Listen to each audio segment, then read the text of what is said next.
Bienvenue mes amis dans cette nouvelle session vidéo. Les temps changent. Bien sûr, vous l'aviez remarqué, nous le savons tous.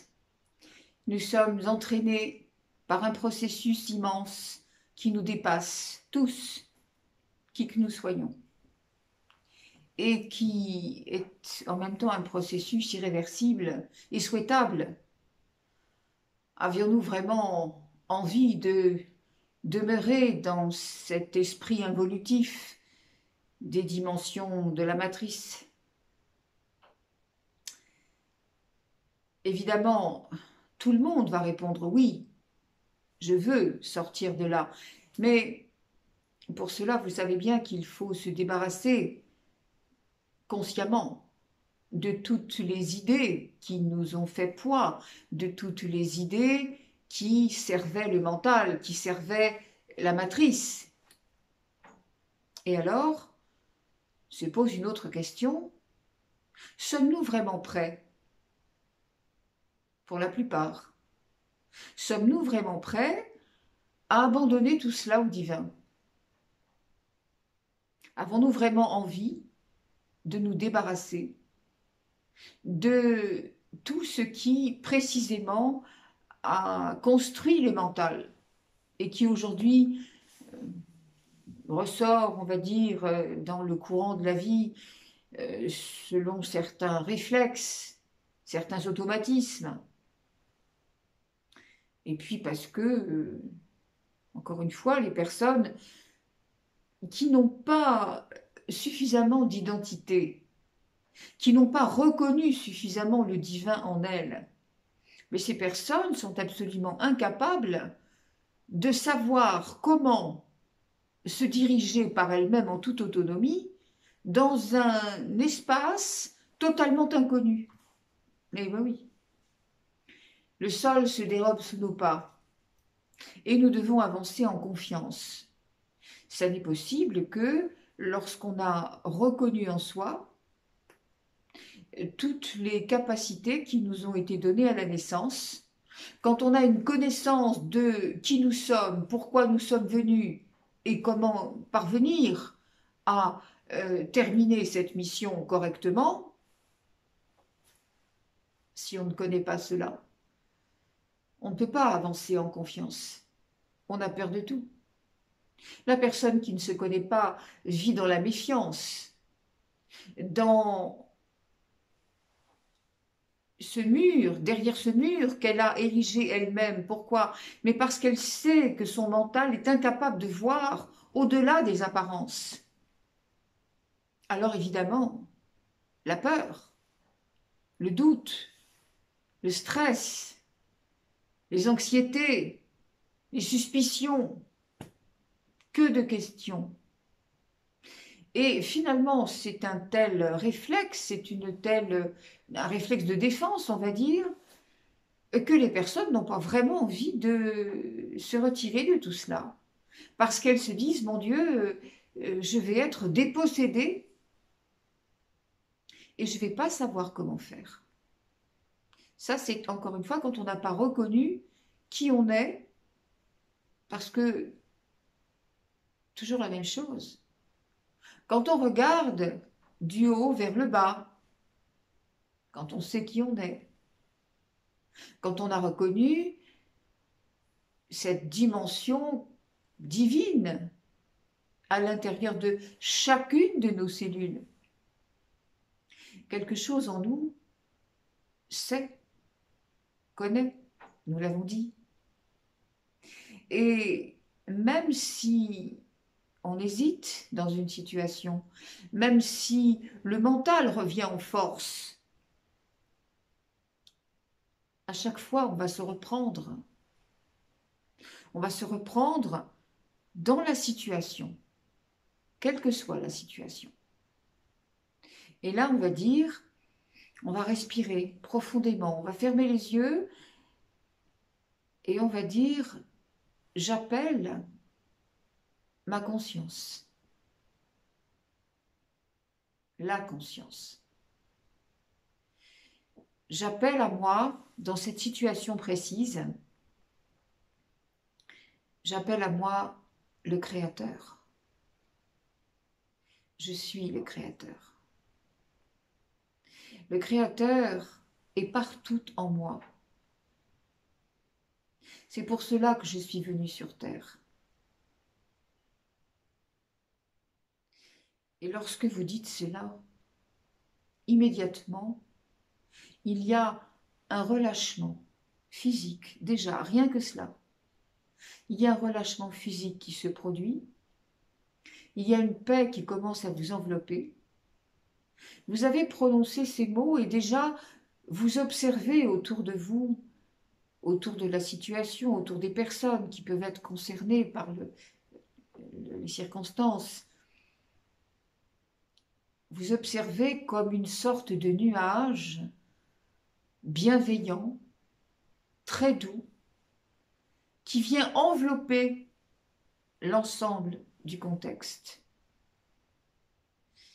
Et vous comprenez que déjà là, vous n'êtes plus tout à fait vous-même. Puisque vous appelez le Créateur, eh bien, il se manifeste. Bien entendu, le mental vient de tomber par la même occasion. On ne peut pas être à la fois dans ce ressenti et puis dans les peurs du mental. Vous vous souvenez, je vous avais dit, je vous avais expliqué il y a très longtemps, c'est un petit peu comme une porte coulissante. Vous savez, les portes qui basculent dans les garages. Quand vous ouvrez la porte de votre cœur, vous fermez obligatoirement la porte du mental. Et inversement, quand vous ouvrez la porte du mental, vous fermez la porte du cœur.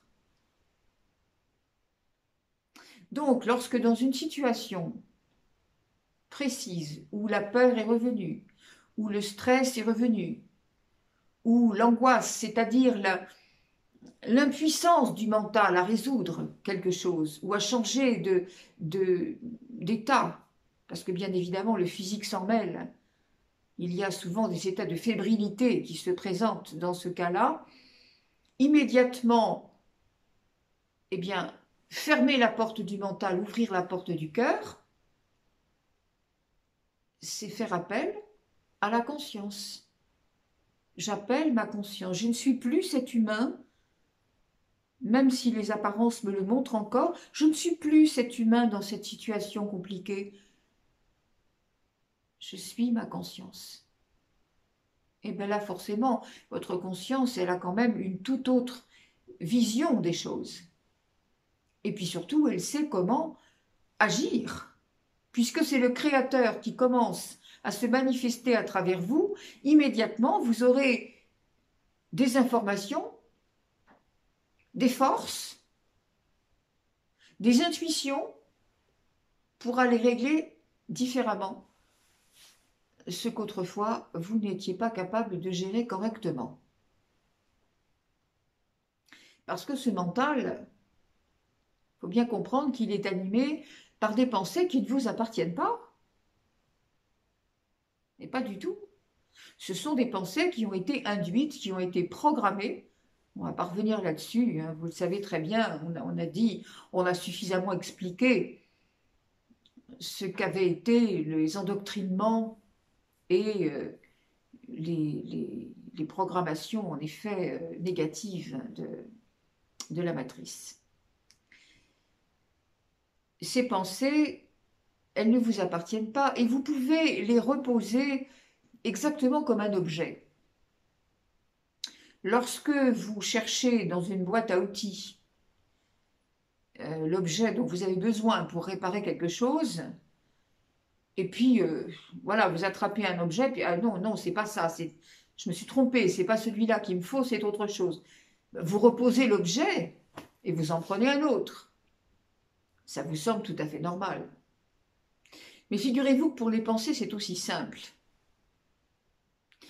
Vous avez une pensée qui vous traverse et qui n'est pas confortable et qui va de toute façon, si vous l'alimentez, amplifier une situation désagréable. Cette pensée, vous allez tout de suite vous alerter, vous allez savoir puisque on l'avait dit, ça aussi, le baromètre, c'est est-ce que je me sens bien ou est-ce que si c'est clair, tout est clair pour moi, tout est évident, ou au contraire, cette pensée alimente quelque chose qui fait que je me sens pas bien. J'ai besoin de poser une question, j'ai besoin de comprendre, j'ai besoin d'analyser. Quelque chose en moi n'est pas clair là. À partir de là, vous êtes dans le mental. C'est le repère. Eh bien, ça veut dire que vous avez des pensées qui ne sont pas à vous, qui ne sont pas en ordre. Et au lieu de les regarder en conscience, de les observer, de les bénir et de les laisser partir avec légèreté, puisque vous avez compris que ça n'est plus votre intérêt, eh bien, non, la plupart du temps, vous allez les conserver, alors qu'il est très facile de les déposer, de les laisser partir, comme on vient de le dire, regarder, bénir, remercier, comprendre pourquoi c'était là, surtout si ça se représente en schéma répétitif, récurrent. Donc, on laisse partir, tout simplement. On n'a pas besoin de retenir. Alors, comment on fait pour ne pas retenir? Eh bien, on arrête de poser les questions, on arrête d'essayer de comprendre, d'essayer d'analyser et de creuser les fonds de tiroir. On va tout simplement faire appel à la conscience, encore une fois. Alors là, c'est peut-être pas une situation vraiment directe, en situation précise, mais c'est un état d'esprit, c'est quand même une situation. Cet état d'esprit, vous allez demander à votre conscience de venir l'imprégner totalement, et puis en vous posant la question, comment est-ce que ma conscience réagit maintenant par rapport à ça? Eh bien, naturellement, la réponse, elle va être totalement différente. Totalement.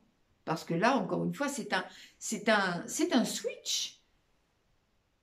Vous ouvrez la porte de votre cœur, vous ouvrez à votre conscience la porte de votre cœur, vous fermez le mental. Obligé.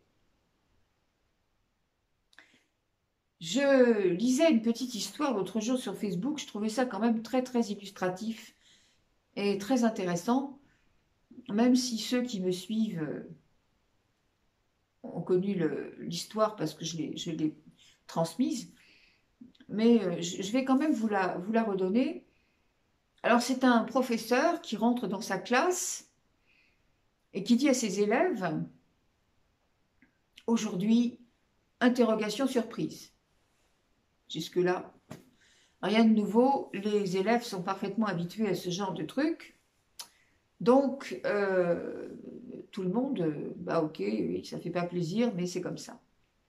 Donc, le professeur distribue ses feuilles, en veillant bien à garder la feuille imprimée, le côté imprimé avec la question retournée sur la table, et puis il dit, chacun retournera les feuilles quand tout le monde sera servi. Bien. Alors finalement, tout le monde soulève la feuille et là, au stupeur, il n'y a pas de question, il n'y a pas de thème à développer. La feuille est blanche et au milieu, il y a juste un point noir. Et le professeur leur dit, ben voilà, c'est ça. Vous avez 1 heure pour me décrire ce que vous voyez et pour me donner vos impressions par rapport à ça. Et puis le professeur ramasse ses feuilles, il lit à haute voix, une par une, les copies,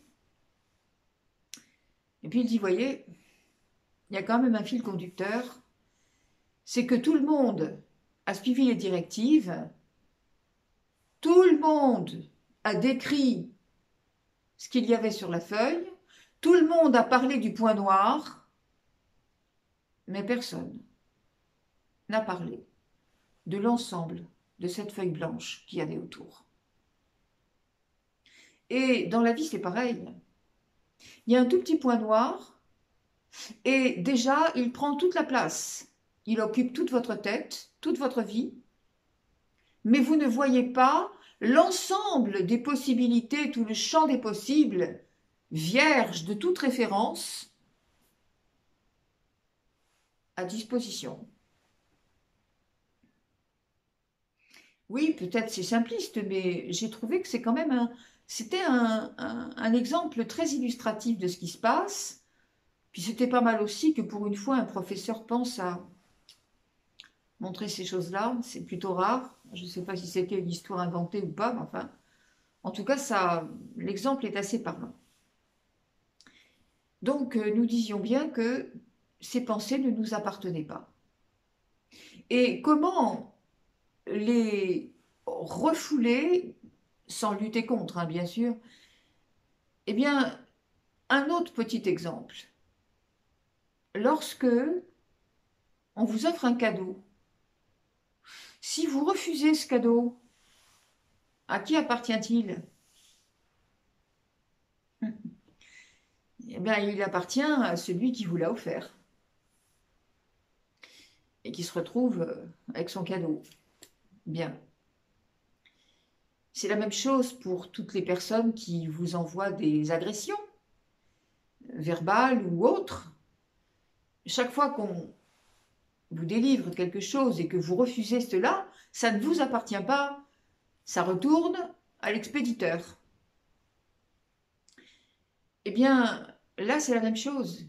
Ces pensées ne vous appartiennent pas, vous les retournez au néant, d'où elles viennent.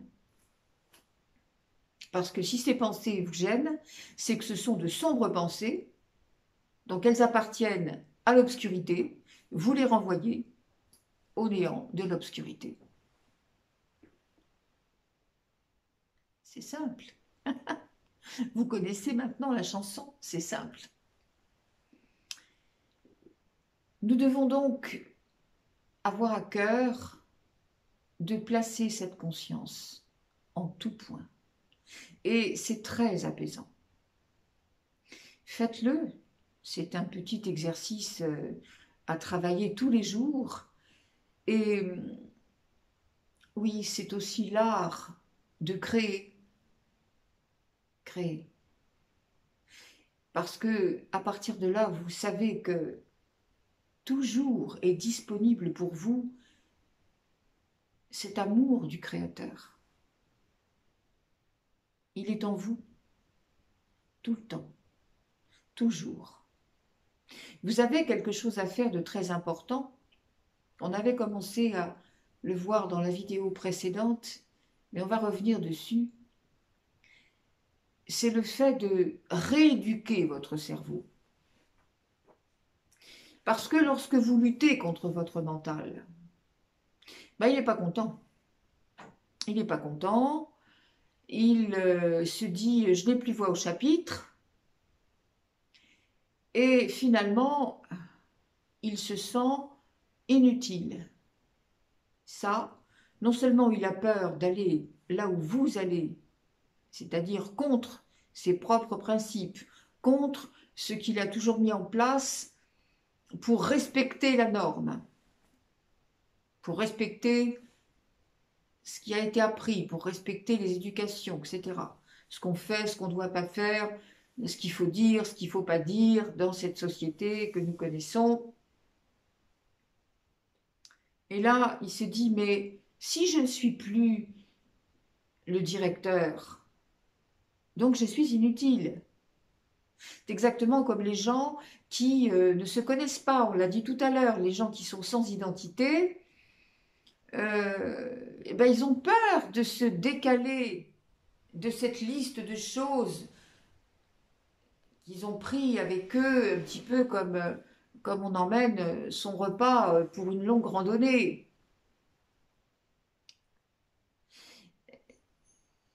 C'est assez facile, malgré tout, de montrer à votre cerveau qu'il peut se diriger autrement. Ce n'est pas votre ennemi. C'est juste que lui, il fonctionne d'une manière qui ne peut pas se décaler, parce qu'il ne sait pas le faire. Donc il a peur de faire autrement. Donc, le meilleur moyen de pouvoir lui indiquer un autre chemin, c'est de lui montrer qu'il n'est pas inutile. Et là, il va se dire, ah, je vais pouvoir refonctionner comme avant, mais d'une autre façon. Alors, bien sûr, vous avez de l'intelligence, vous avez des savoir-faire, vous en avez besoin. C'est pas quelque chose de négatif, ça. Mais par contre, au lieu de mettre ça au service de la démolition, au service des principes de l'hologramme, eh bien, votre cerveau va mettre ce qu'il sait faire au service de la lumière, au service de votre conscience. Donc, il va suivre la conscience. Et alors, en même temps, bien entendu, eh bien, vous allez vraiment augmenter la puissance de l'attelage, là, pour le coup. Voilà, mes amis, je pense qu'on avait déjà abordé ce sujet dans une vidéo précédente, mais c'était bien aussi de pouvoir comprendre que tout est à notre portée, tout est en nous. Vous avez, vous le savez, tout l'univers en vous. Comment pouvez-vous le comprendre si vous restez avec les idées que votre mental connaît? On ne lui a jamais appris ça. C'est normal qu'il ait peur d'aller vers l'inconnu, vers ces étendues immenses qui ne sont même pas définies. Oui, nous sommes en train de comprendre que la dimension est différente aujourd'hui, que le temps est différent, que nos pensées n'obtiennent plus les mêmes résultats. Oui, nous venons de décoller. Alors évidemment, c'est comme quelqu'un qui monte à cheval pour la première fois, ça fait drôle. On se déplace, mais c'est pas avec nos pieds. C'est comme quelqu'un qui monte dans un bateau pour la première fois, ça bouge, et pas de la même façon que quand on est par terre. C'est comme quand on prend l'avion pour la première fois, on se déplace, mais très différemment de notre position au sol. Au début, ça peut surprendre, ça peut même affoler, mais ensuite, et c'est ce ensuite qu'il va falloir étudier pour vous dans chacune de vos vies et dans chacune de vos journées, dans chacune de vos actions, de vos pensées. Observez cela. Et là, encore une fois, si ça amène du stress, comme on l'a dit, puisque c'est plus le mental, c'est plus l'humain séparé qui doit faire les choses et se déplacer, à partir de là, qu'est-ce qu'il fait? Eh bien, il se fixe sur sa conscience, le GPS de l'âme, hein, on l'avait dit ça aussi. Donc, voilà mes amis, c'est très simple, c'est excessivement simple. Alors tous les gens qui restent accrochés au mental, bien sûr, ils ne peuvent pas comprendre ça. Ils ne peuvent pas comprendre ces mots-là parce que quand on leur explique avec démonstration, exemple à l'appui, de leur propre vie, ils vous disent « Ah non, non, non, mais moi je ne suis pas dans le mental. Non, non, non, je n'ai pas cette impression-là. Mais quand même, je pense que... Mais quand même, je ne peux pas faire autrement que... Mais quand même, c'est normal, hein, après tout, voilà, c'est comme ça qu'on fait. Mais je ne suis pas dans le mental. »